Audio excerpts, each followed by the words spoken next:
Good morning, my brothers and sisters. Welcome to episode number 72. We're in John chapter 9, going to finish a story about a man who's going to finally come to believe. It's a blind man that Jesus has healed in previous days, and then he's fought with the Pharisees. And here today, we're going to bring it home and ask, are you ready for belief? Because what we find in the story is this guy was really ready for belief.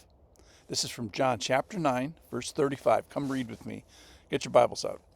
Verse 35. Jesus heard that they had cast him out.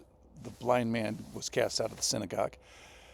And having found him, he said, this is Jesus now, do you believe in the Son of Man?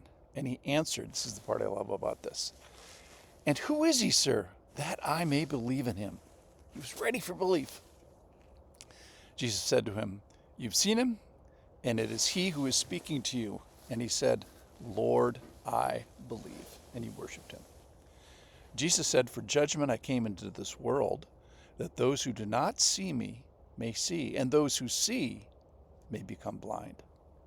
Some of the Pharisees near him heard these things and said to him, are we also blind? Jesus said to them, if you were blind, you would have no guilt. But now you say, we see, and your guilt remain. So Jesus is in this section where he is declaring himself as the I am, so as God, the name and essence and the identity of God. But secondly, in a specific way, as being the light to the world. I'm functioning as giving light to the blind. He wants a blind man that says he's blind rather than a seeing man who is actually blind. So the physically seeing people in the story actually turn out to be the bad examples. They end up reviling the blind man. They accuse him, and they accuse his parents. They threaten him with their power and position. And the seeing people kind of make themselves blind in the story. And for that person, specific and increased guilt remains. And Jesus tells us that there's judgment in this story. And it's like, wait, there's judgment? And Jesus says, for judgment I came into the world, where he previously said he doesn't judge anybody. Well, why is that? Well, because you're already prejudged.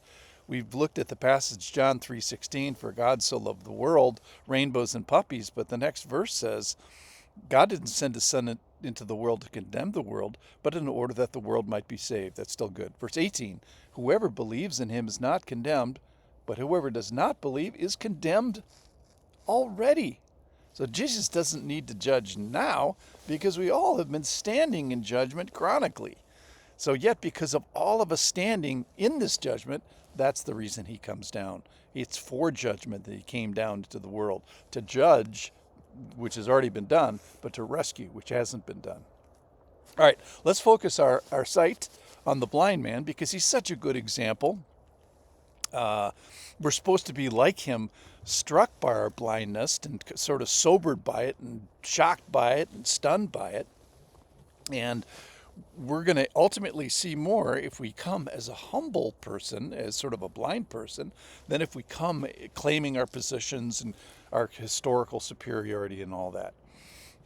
So our story today has unblind people who refuse the light, an actual blind person who receives the light and wants the light. So a great question is asked in the story is, do you believe in the Son of Man? We'd obviously be wise to follow that. And my favorite part of the story today is his inquiry, his leaning into the question is, who is he, sir, that I may believe in him? In other words, he was inclined to believe. He was leaning into belief. He was predisposed to belief. This previously blind person is kind of standing at the ready, waiting to get the object of his belief right. And so he is prepared for sight, obviously more than the sightful in the story. So once I accurately get the correct data about the Lord, am I ready to believe? Is my heart prepared? So what I'm calling for today is an inclined heart, a heart that is disposed towards belief in an accurate and true revelation, that's for sure. And when Jesus reveals himself, am I going to respond correctly? Or am have I prepared myself in readiness for belief?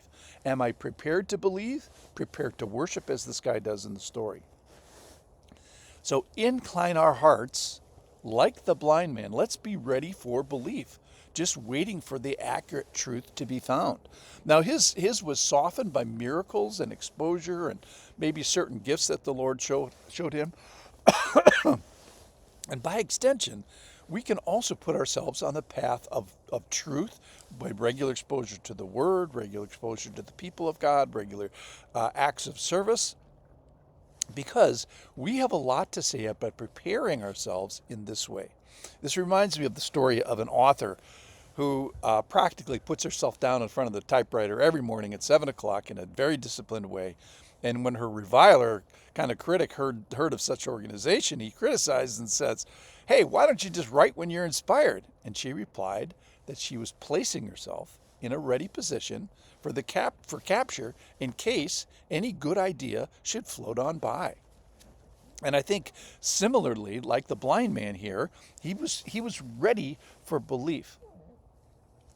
So the blind man now in the story ends up being not blind. He was ready for belief. So I think the big question is, are you ready for belief? Are you preparing yourself in being ready for belief? So Lord, can you help incline our hearts to be ready should be belief is required on this day? Thanks for listening.